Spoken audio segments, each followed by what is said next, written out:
Le Fonds monétaire international FMI au Bénin a, à travers son chef de mission, au cours d'un point de presse ce jeudi 11 juillet 2024, présenté le bilan de 6 mois d'activité et de collaboration avec le Bénin. C'est un inventaire positif selon le représentant résident du FMI au Bénin, car le Bénin a su depuis l'entame des programmes en cours maintenir une certaine stabilité malgré les crises sous-régionales qui se sont succédées.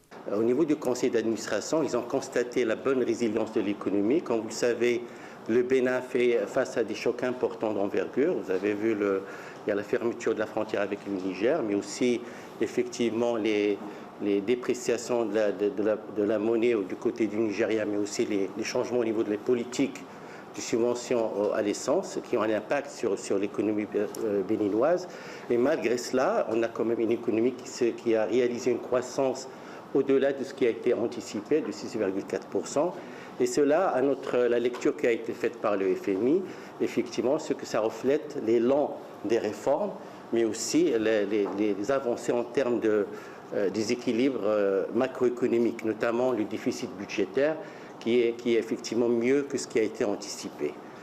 Bien sûr, tout en notant que l'investissement public et les chantiers publics sont restés tout à fait soutenu. Pour le chef de mission du FMI pour le Bénin, Constant Lonkeng, les atouts du Bénin ayant facilité le déroulement des programmes sont liés à 2 facteurs. Le premier facteur, c'est vraiment l'élan de réformes dans lequel le Bénin s'est lancé depuis un certain nombre d'années.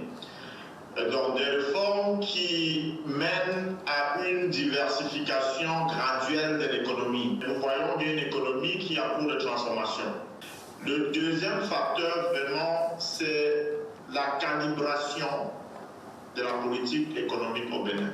Donc, l'économie béninoise est rentrée en crise avec des fondamentaux solides, notamment une position de finances publiques saine, ce qui a donc permis à l'État de déployer des coussins de sauvetage en période de crise. Pour rappel, les 2 programmes mis en place par le FMI au Bénin sont à hauteur de 650 millions de dollars et 200 millions de dollars.